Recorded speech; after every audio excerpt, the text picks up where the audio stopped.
País en Éxitos.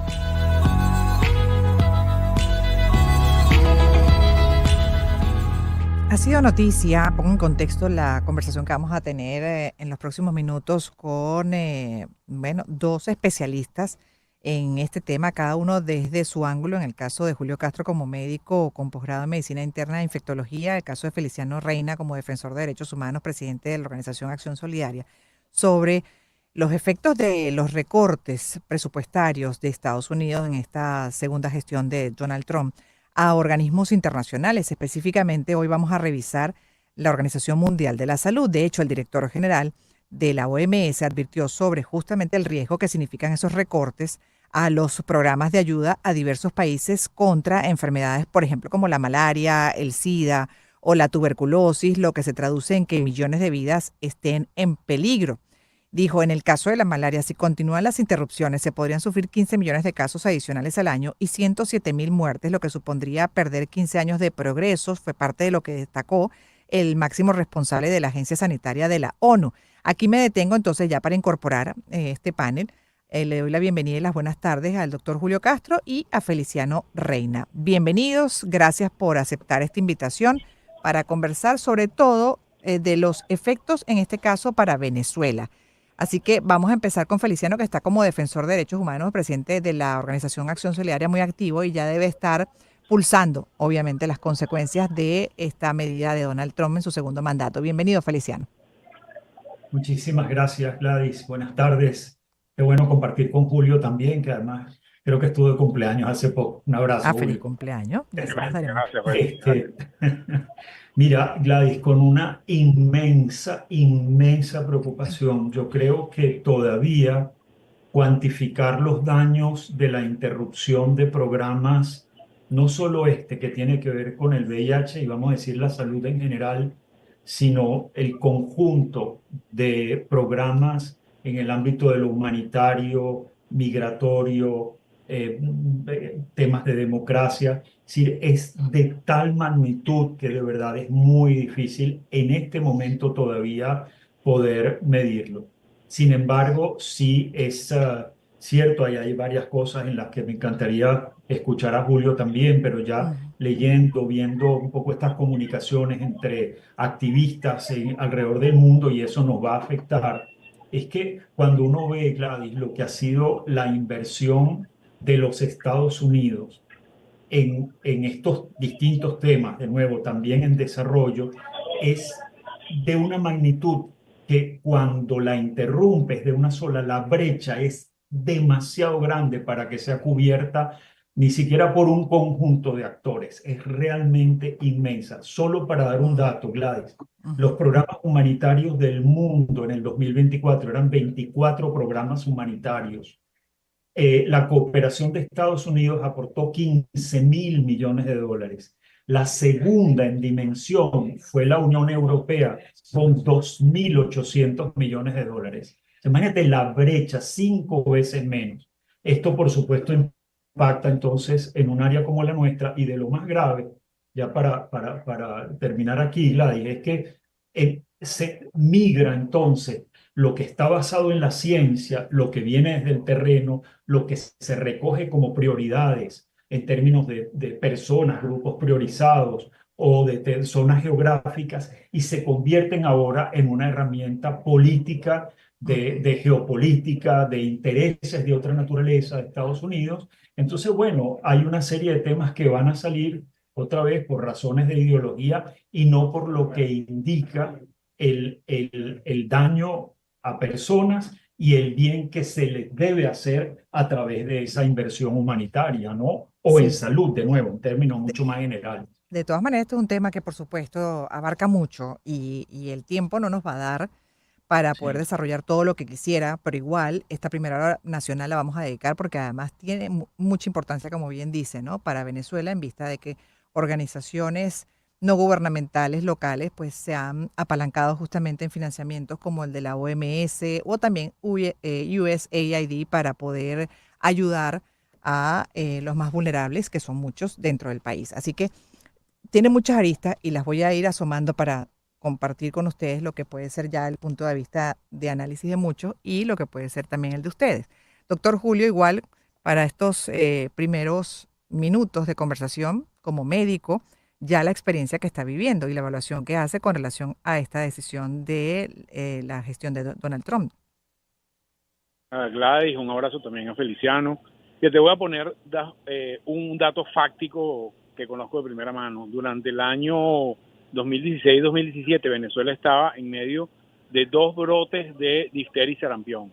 Y esto obedecía fundamentalmente a que la vacunación había sido deficiente previamente a eso. Gracias a una intervención de un equipo humanitario en el cual yo participaba a través de organizaciones internacionales, USAID financió una campaña de catch-up, que es como se llama técnicamente, es una campaña de intensificación de vacunas de sarampión y difteria en Venezuela a través de OPS, pero con implementación del Ministerio de Salud venezolano, es decir, con orientación de OPS técnica, con dinero de USAID, con vacunas compradas con dinero de USAID. En Venezuela esa campaña de catch-up fue bastante exitosa y se aumentaron los niveles de cobertura de difteria y sarampión ya para el año 2020. Eso tardó 3 o 4 años. Eso es un dato incontrovertible. ¿Okay? ¿Cuánto costó esa campaña? Yo no me acuerdo, pero son unos cientos de millones de dólares. Y fue financiado por una agencia de cooperación norteamericana. Voy a poner un segundo ejemplo fáctico también. Las vacunas del Programa Ampliado de Inmunizaciones, PAI, por sus siglas en Venezuela, durante el año 2022 y 2023 han sido financiados completamente por Gavi, que es la Alianza Mundial de Vacunas, cuyo principal financista es el gobierno de los Estados Unidos. ¿Okay? Si no hubiera sido por eso, la situación de vacunas en Venezuela fuera mucho peor de lo que está en este momento, gracias a esos 2 programas que han funcionado de hecho en Venezuela. De no estarlo, la gente se puede imaginar cuál sería el impacto de eso. Qué buenos datos, doctor, para poner mejor en contexto. Tenemos que hacer una pausa, pero seguiremos con ustedes, por supuesto, en este panel, ubicando mejor la audiencia, me incluyo, ¿no? Dentro de esta realidad que sin duda va a afectar. En breve.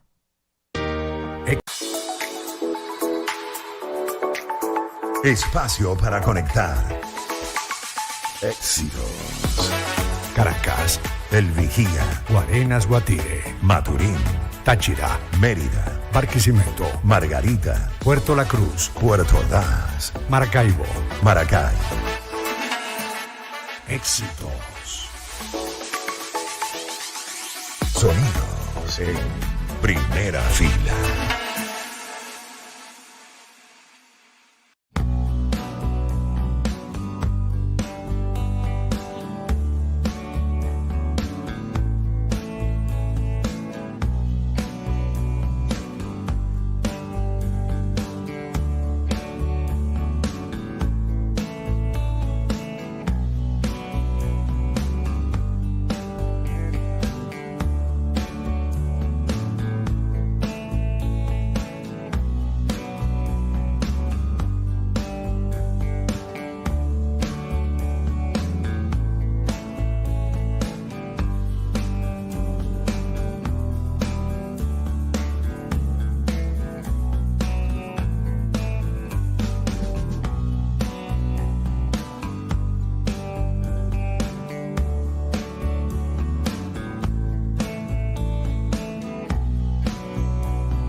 Espacio para conectar.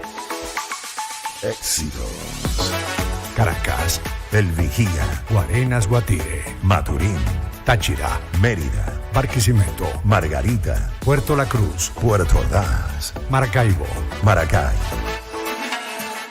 Éxitos. Sonidos en primera fila.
Hechos que dan de qué hablar. Gladys en Éxitos.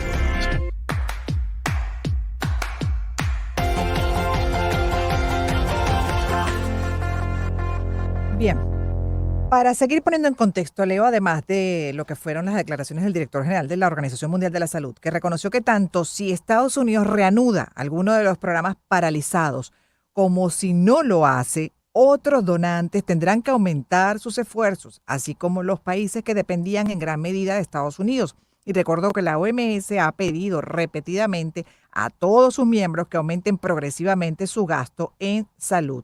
Estados Unidos, recuerden, se retiró de la OMS poco después que Donald Trump asumió la presidencia, ¿no? En esta segunda oportunidad en la que llegó con medidas rápidas, ejecutando rápidamente, y son muchas de ellas medidas radicales que tienen al mundo hablando. Y en este caso, sobre el impacto del recorte, por ejemplo, organismos como la OMS. Y ahí decía lo de las aristas, porque la realidad también, y le pregunto a Feliciano Reina, de acuerdo a lo que viene ocurriendo en el planeta, Estados Unidos ha sido el máximo financista de estos programas. Lo cual tampoco es justo cuando revisas la realidad de ese país en lo que anda, por ejemplo, en este segundo mandato también atendiendo Donald Trump, inevitable, que obliga, sea quien sea el presidente de esa nación, a actuar y rápido. Tienen 36 billones de dólares en deuda nacional, lo cual es muy rápido decirlo, pero muy difícil manejarlo, y que ya, por supuesto, asoma un escenario negativo para ese país. Tienen que honrar 9 billones este año, de los cuales el 70% vence antes de junio. Están recortando por todos lados. Y tampoco es justo que sea Estados Unidos el que ponga toda la plata. ¿Qué pasa con Europa? ¿Qué pasa con China, que está buscando siempre entrar en territorio, en región latinoamericana, está en Venezuela? ¿Qué tanto aporta China? A ver, Feliciano. Oye, Gladys, allí una vez más, yo creo que la forma en que esto ha sido hecho, los daños, la especie de sacudón que ha creado, que impacta vidas, ha sido terrible. Es decir, tú puedes definitivamente revisar todo tu plan de cooperación global para el desarrollo, para salud, en los temas humanitarios, e ir identificando aquello que no funciona bien, aquello que requiere ser modificado, y das tiempo. Pero esta interrupción, Gladys, implicó paralización de distribución de alimentos, de provisión de vacunas. Y además, una vez más, hay una cuestión ideológica muy grave. El señor Kennedy, que lo nombran en el tema de salud, ha mostrado claramente una especie de aversión a lo que tiene que ver con vacunas. Se están recortando inversión en investigación, están parándola de inmediato. Sí. Mira, cuando nosotros empezamos a trabajar en el tema del VIH, Gladys, las personas tomaban 36 pastillas al día. Hoy por hoy es una al día. Y además la investigación dice, por ejemplo, que ya hay unos productos que con una inyección cada 6 meses, eso te sirve como tratamiento. Es decir, todo lo que esto ha implicado, esta inversión, que no es única de Estados Unidos y que además debo decir, cuando hemos estado viendo los datos, no llega al 1% del Producto Interno Bruto de Estados Unidos. Mm. Es decir, no es que crea una situación de descalabro económico, pero además la forma en que la han hecho, Gladys, hoy en la mañana estaba en una llamada con unos colegas que me decían, sacaron personas, pararon la distribución de recursos, incluso recursos ya implementados, eran como unas reintegros de recursos implementados en estas diversas áreas, sacaron personal y ahora están llamando a la carrera para ver cómo reorganizan otra vez el tema Ujú, administrativo. Es decir, ujú. esto ha sido hecho de una manera que no tomó en cuenta la afectación a las personas. En Venezuela, afortunadamente, tenemos, por ejemplo, el Fondo Global, me refiero en el área del VIH, Fondo Global para VIH, tuberculosis y malaria.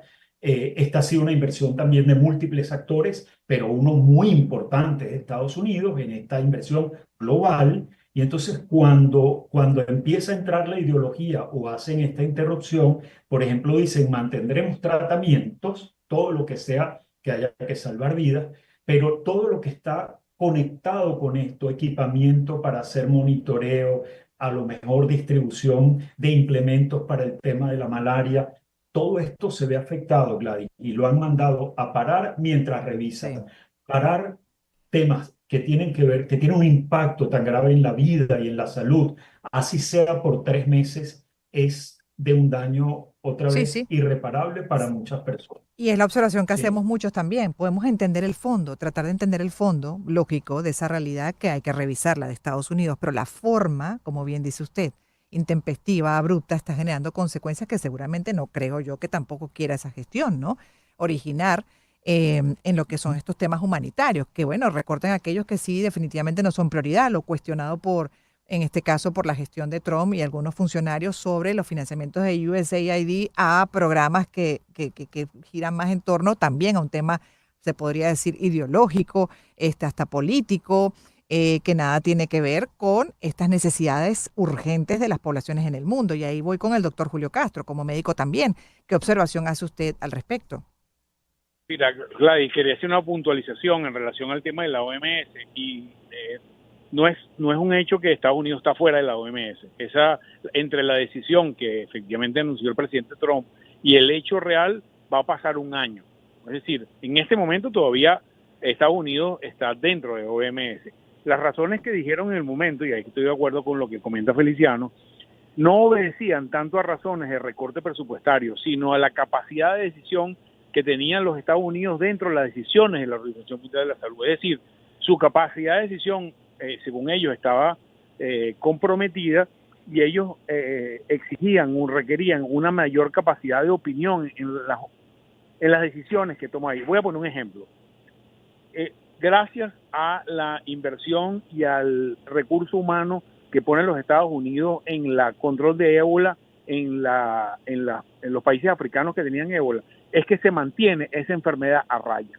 ¿Okay? Si no es por eso, o sea, si tú te retiras y quitas esa barrera, muy probablemente el ébola va a empezar a afectar a otros países, entre ellos los Estados Unidos o Exacto. otros países europeos, porque hay migración de personas de África que eventualmente pueden llegar a otras partes del mundo. Entonces, esa contención que la ha hecho no solamente Estados Unidos, también la tienen algunos otros países europeos como Alemania, Francia, Italia, etcétera, etcétera.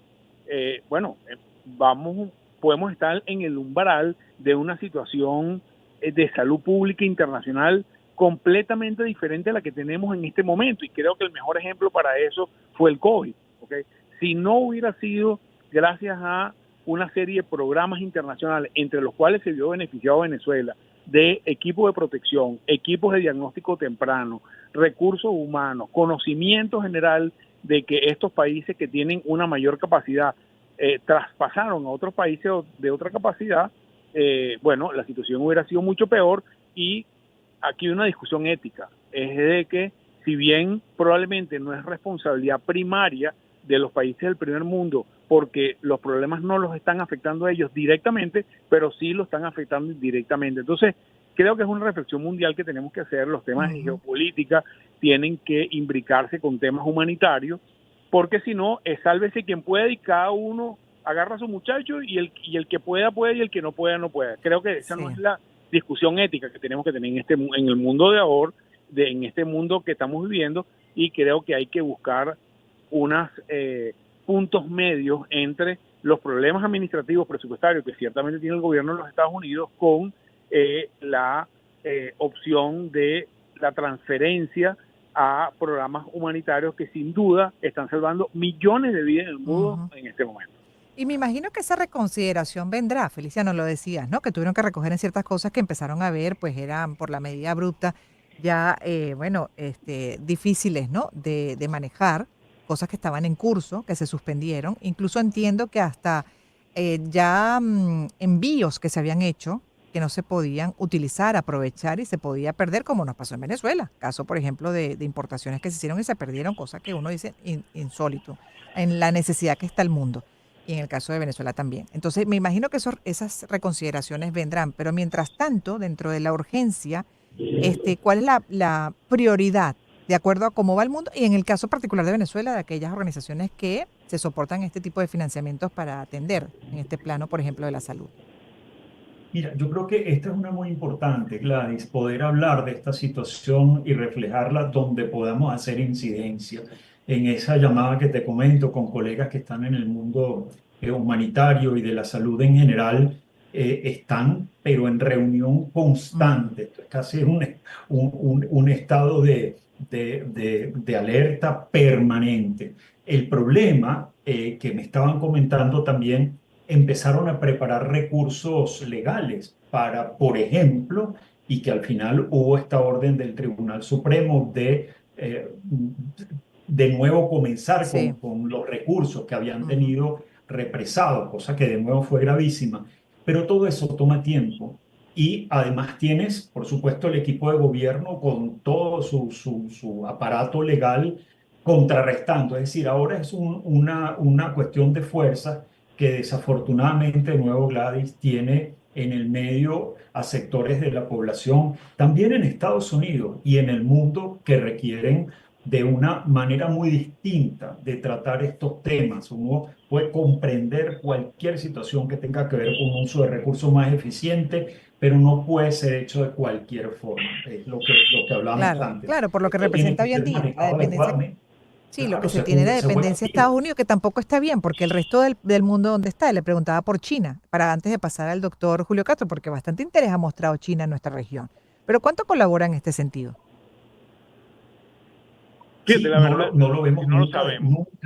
Nunca no lo saben. Julio debe tener números. A ver, doctor. No, la verdad es que no lo sabemos, pero si hay algo que habíamos avanzado en los últimos años es en la cooperación internacional multipolar relacionada con aspectos de grandes temas importantes de salud pública. Y voy a poner un ejemplo específico, que es el tema de la vigilancia epidemiológica. Estamos en una situación actual con el tema de la influenza aviar, donde hay una macroepidemia en animales relacionados con influenza, con un riesgo cierto de que haya un brinco de barrera hacia el ser humano. Ese peligro está allí, latente, ¿ok?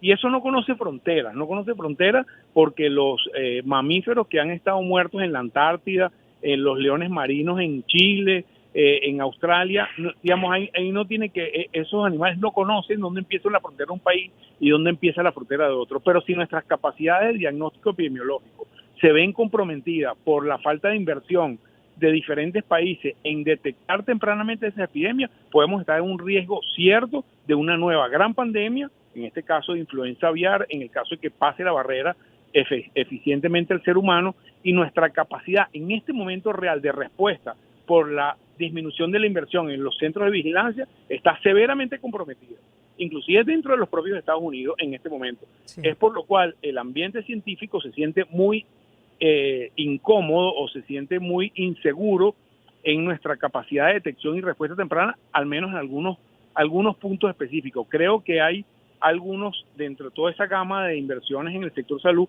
hay unas que son particularmente críticas y yo pondría dos allí, que son vigilancia epidemiológica, nuevas epidemias y vacunas como prioridades número uno. Hay otras que quizás tienen impacto, pero quizás el impacto puede ser un poco más largo o más latente.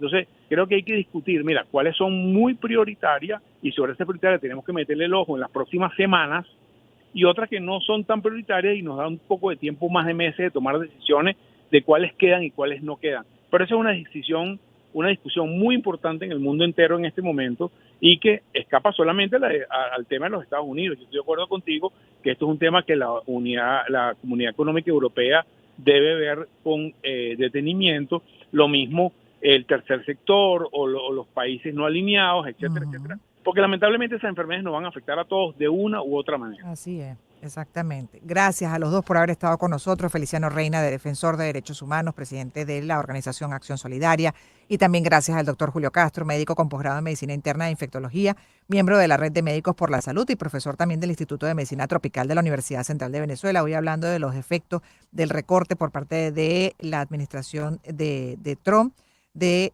todo lo que tiene que ver con los financiamientos a organizaciones internacionales, específicamente hoy revisando a la Organización Mundial de la Salud y también a lo que ha sido los recortes a USAID.